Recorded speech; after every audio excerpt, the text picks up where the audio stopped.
धरती पर तो कीर्ति बिखेरी, गगन में भी ध्वज फहराया। हमारा ये कार्यक्रम ऐसी ही विशिष्ट महिलाओं से रूबरू होने का एक अनोखा प्रयास है।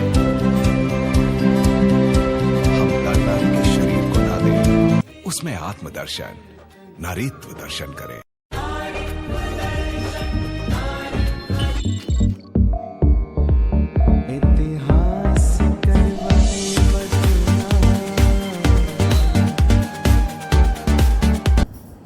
नमस्कार, exotic web media digital channel world wide presents विश्व महिला दिन अंतर्गत एक मुलाकात आत्मनिर्भर नारी के साथ। और आज हमारे साथ है सूरत की एक successful business woman Leena Shah. Leena ji, आपका मैं स्वागत करती हूँ हमारे इस प्रोग्राम में। और सबसे पहले विश्व महिला दिन की आपको बहुत बहुत शुभकामनाएं रीकू सालवाई ज्वेलर्स और एक्सोटिक परिवार की ओर से। थैंक यू जी।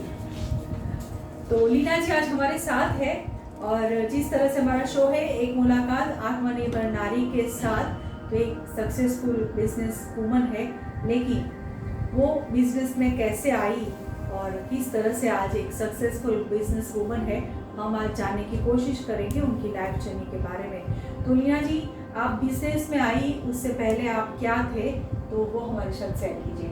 जी, मेरा बचपन बीता है एक छोटे से गांव में वालिया, जहाँ पे तब सिर्फ 12th तक स्कूल होती थी, कॉलेज भी नहीं होती थी। तो मैंने गुजराती मीडियम से 12 तक पढ़ाई की। फिर पापा ने बोला कि लड़कियों को पढ़ाई आगे करके कोई मतलब नहीं है, बिकॉज मैं एक मारवाड़ी फैमिली से बिलोंग करती हूँ जी। वहाँ पे तो वैसे भी लड़कियों को ज़्यादा पढ़ाते नहीं। फिर मैंने बहुत फोर्स करके कहा कि नहीं मुझे पढ़ना है, मेरे फ्रेंड से पैसे उधार लिए और मैंने वहाँ पे भरूच में मैंने कॉमर्स ग्रेजुएशन कंप्लीट किया। और उसके बाद मैंने डिस्टेंस लर्निंग से बिजनेस मैनेजमेंट का कोर्स किया NMMS मुंबई से। उसके बाद तो शादी हो गई और पता ही था पहले से कि शादी के बाद अभी तो एज ए हाउस वाइफ रहना है, और ऐसा था भी नहीं कि मुझे कुछ पढ़ाई की है तो मुझे ये सब करना है। घर को संभालना भी एक बहुत बड़ी बात होती है और अपने बच्चों को अच्छा टाइम देना, उनके एजुकेशन में ध्यान देना, एक घर को अच्छे से रखना, वो भी एक बहुत बड़ी जिम्मेदारी होती है। तो मैं उसमें खुश भी थी। तो इसी तरह शादी के 17 साल 18 साल हो गए जी। फिर कहीं ना कहीं मुझे ऐसा लगता था कि अब बच्चे बड़े होने आए हैं, मुझे कुछ करना चाहिए। तो फिर ऐसा लगा कि फीमेल के लिए इंडिपेंडेंट होना भी बहुत ज़रूरी है जी। तो फिर मैंने अपना बिजनेस करने का प्लान किया जी जी। तो बिजनेस तो आपने शुरू कर दिया, लेकिन उसके बीच में भी कुछ ऐसी बातें हैं कि आपने कोई पेजेंट में भी पार्टिसिपेंट किया और वहाँ पे आप 2 टाइटल जीत के आई है। तो वहाँ आप कैसे पहुँची और किस तरह से आपने वो टाइटल जीता? एक्चुअली बिजनेस तो मुझे बाद में ख्याल आया कि मुझे बिजनेस करना चाहिए। उससे पहले 2016 में चित्रलेखा मैगजीन ने एक कॉन्टेस्ट किया था, पैजेंट किया था।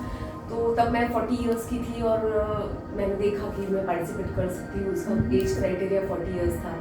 फिर तो भी मैं सोच रही थी कि मारवाड़ी में तो वैसे भी इन सब में पार्टिसिपेट करते ही नहीं है और मैं तो बहुत ही किसी के घर की, तो ये तो पॉसिबल था ही नहीं। फिर मेरे बच्चों ने कहा कि नहीं मैम आपको ट्राई करना चाहिए और आप 40 की लगती नहीं हो और आप पहले से इतना पढ़ी हो, आपको एक मौका मिला है कुछ करने का। तो थोड़ा मैं अपने आप को अंडर एस्टिमेट कर रही थी। फिर भी मैंने कहा कि नहीं एक मौका मुझे मिला है तो मुझे ट्राई करना चाहिए। ज़्यादा से ज़्यादा क्या होगा, मैं विनर नहीं बनूंगी, पर एक एक्सपीरियंस जो है वो मेरे लिए लाइफ टाइम रहेगा। तो मैंने पार्टिसिपेट किया और 1400 महिलाओं ने पार्टिसिपेट किया था। उसमें मैं टॉप 21 में आई और मैं सेकेंड रनर मिसेस गुजरात बनी। तो मेरा कॉन्फिडेंस और बढ़ा और 2017 में मैंने मिसेस इंडिया इंटरनेशनल अहमदाबाद का टाइटल जीता और मुझे बेस्ट स्किन का अवार्ड भी मिला था, दोनों पेजेंट में। क्या बात है।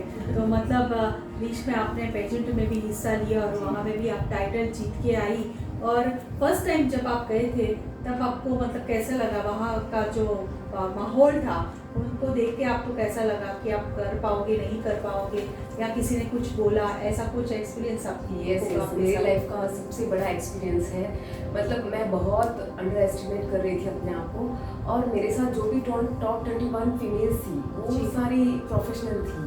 मतलब कोई एयर होस्टेस थी, कोई डॉक्टर थे, कोई जर्नलिस्ट थे, मतलब हर कोई आउटर फील्ड के थे। और मिसेस गुजरात मतलब मैरिड होते हैं, जो 21 साल की लड़कियां होती है वो भी मैरिड होती है, 25 साल की भी होती है। तो सबसे बड़ी कंटेस्टेंट एज में मैं ही थी।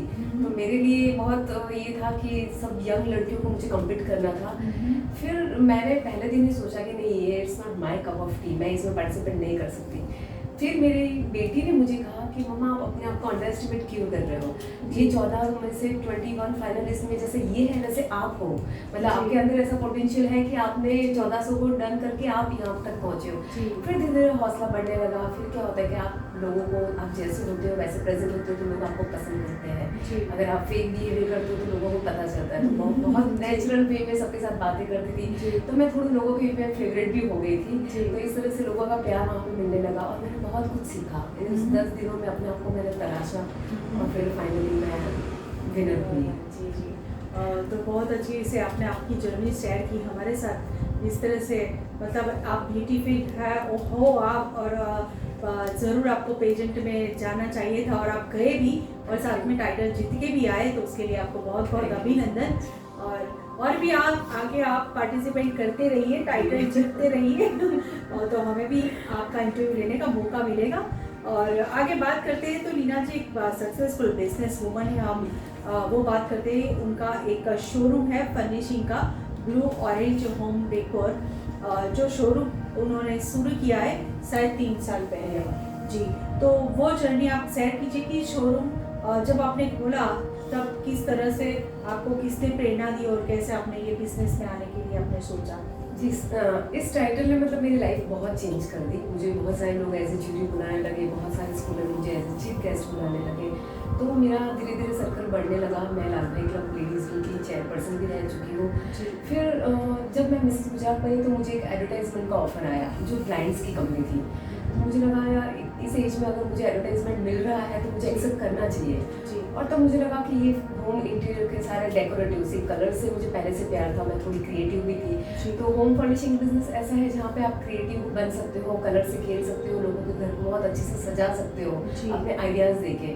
तो फिर मैंने सोचा कि ये फील्ड में मुझे करना चाहिए। तो मैं और मेरे भाई हम दोनों ने मिलकर ये शोरूम शुरू किया और 3 साल में हम काफ़ी अच्छा कर रहे हैं। जी जी, मतलब काफ़ी अच्छा, मतलब 3 साल में आपने ग्रो किया।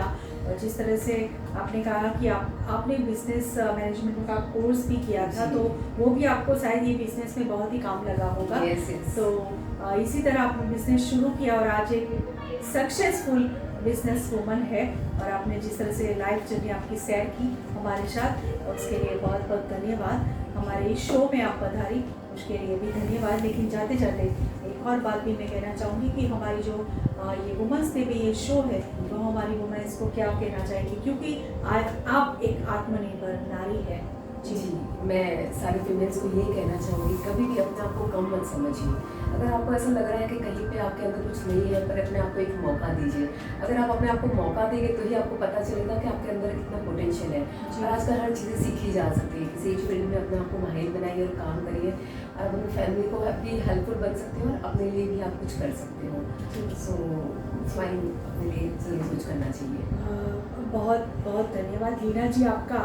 यहाँ पे जो हमारे साथ थी आज एक मुलाकात आत्मनिर्भर नारी के साथ के हमारी इस शो में लीना शाह, जो ब्लू ऑरेंज होम डेकोर की फर्निशिंग का जो शोरूम है उसके ऑनर है, और 2 टाइटल जीत के वो आई है, मतलब पेजेंट में जाके आई है। ऐसी लीना शाह जी हमारे साथ थी। तो लीना जी बहुत बहुत धन्यवाद कीजिए। और हमारा इस शो एक मुलाकात आत्मनिर्भर नारी के साथ में नेक्स्ट एपिसोड में वापस मिलेंगे। तब तक के लिए नमस्कार।